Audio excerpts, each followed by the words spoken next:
Buonasera! Here we are again, getting creative with food and wine this time. Tonight we are going to show you how to make arancini, which is a favourite dish that has been passed down to us from my nonna and also to my mum and to us, and of course to my wonderful chef brother-in-law from Il Forno Restaurant, Nazzareno Cugliari. Buonasera, saluti. Yeah. So, arancini, is that Italian for something in particular? Does it translate?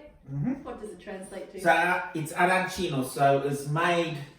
So there's two schools of thought here. There's conflict between the Palermitani and the Catanese. So the Palermitani say that the traditional arancino should be made round to resemble a orange, arancio, arancino. That's where it comes from.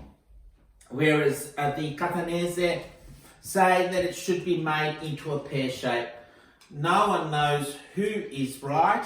There's a friendly rivalry, but yeah, that's where the name arancino comes from. We've got our arborio rice, olive oil, butter, and our chopped onion.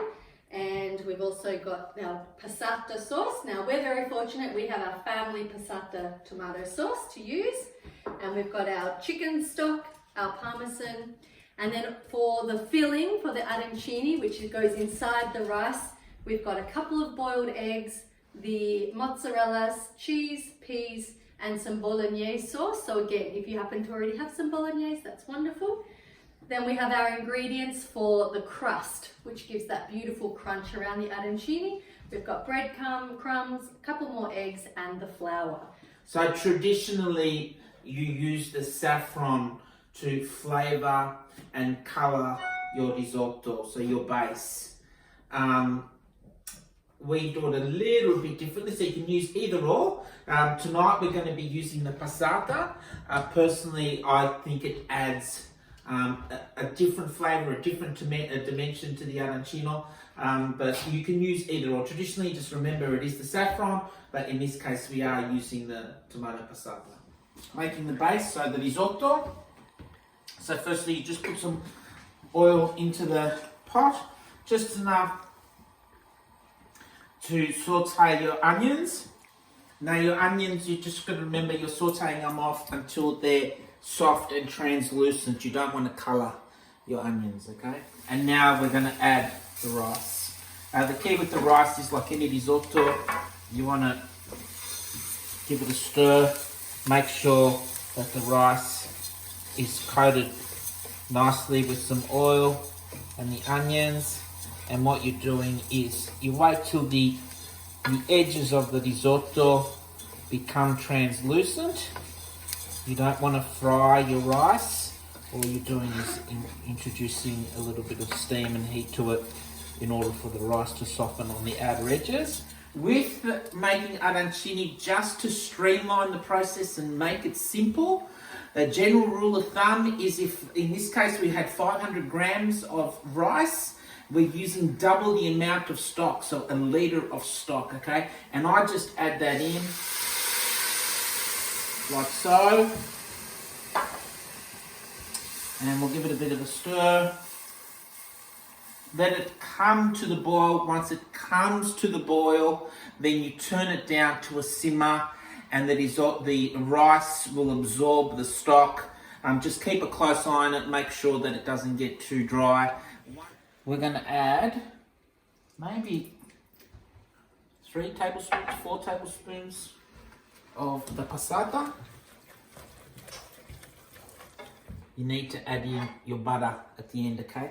So at the end, you turn off your heat, you add about 40 grams of butter off the heat,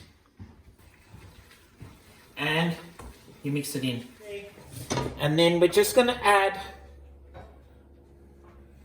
a good European pinch of Parmesan cheese, okay? The Parmesan cheese that gives the flavour as well as helps bind the rice. And just remember, guys, that with the arancini, your risotto's your base. So taste your risotto. Make sure it's well seasoned because that's going to be the base of your arancino. So once you've made the risotto base, put it in a tray. I put some greaseproof paper down the bottom and spread it out. Make sure it cools down, okay? You can't make your arancini whilst the risotto base is hot. It needs to cool down. So the arancini risotto mix has now cooled in the fridge and that's ready to go. And we're up to the point where we're going to start making the actual arancini. So we've got our bolognese sauce, we've got our peas, we've got our mozzarella, we've got our boiled eggs, which have all been chopped up, and we've got some ham, which I think I forgot to mention at the start. And of course I have my expert chef, Nazzareno, here. Now, back when Nonna Cuccio used to teach us and make it for us, we used our hands always. But these days, we now have contraptions. I've never used one of these, so I'm going to get Naz to show us how he uses it, and I'm going to learn something today too. So this is the arancini maker, arancinotto they call it. Now this is the Catanese style, okay? So this makes the arancini into a pear shape, all right? You can also get these that make them round, like the Palermo style, but this is the pear shaped one. So we'll start by firstly give your mould a bit of a spray, okay? So we get a bit of a handful. Make sure you've got nice clean hands, and then place it in the bottom of the mould. Just make sure it's nice and even, like so. So it's nice and flat. You then put it on the bench. You get the up at the top, you put it over the top, and then you get the, whatever this thing is called, punch a hole through, and you'll see that it creates a hollow in the middle. The bolognese first, the peas, some mozzarella, about maybe 5 or 6 pieces, or however however many pieces you can put in there, it's up to you. Just make sure that you leave enough space. There goes the boiled egg, a bit of ham down the bottom, and then another bit of rice again, and all you're doing is blocking the hole, okay? Well, you take the top off, like so, and then you turn it upside down, give it a bit of a shake, and hopefully it comes out like so, okay? Wow. So that is your arancino. Now, once you do this, you need to put it in the fridge to set, okay? You can't crumb it straight away. You give it about 20 minutes, half an hour maximum in the fridge to set, and then we start the crumbing process. Okay. It is now time to do the crumbing. We have our arancini ready to go. We've got the flour, we've got our egg wash, and we have our breadcrumbs. Okay, really simple. Like any crumbing mix, you get your arancino, shake off the excess flour. Just remember, be gentle into the egg wash. Again, be as gentle as you can. Make sure that the arancino is nicely coated with the egg wash. Into your breadcrumbs. And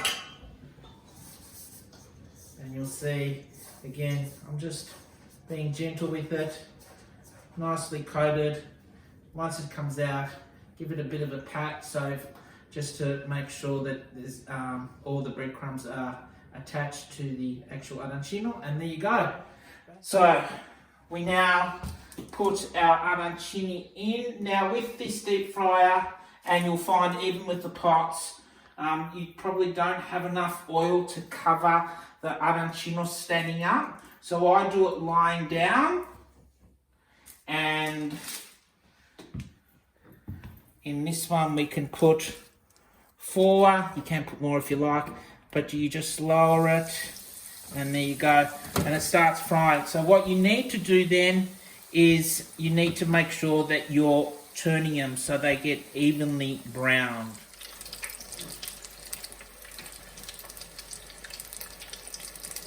And here we have it. All of our cooked arancini. You can garnish it to look like a pear. So you get a clove, you put it into the top one there, just make a little hole, and then lift it out, and in the same hole you put the leaf. This is actually a lemon leaf, and put the clove in the top. And now it's time to do the taste test. I won't spoil Naz's beautiful garnished arancino. So, I'm going to cut it. Oh, look at that. And you can see the insides there. And now, beautiful. There you have it, arancini.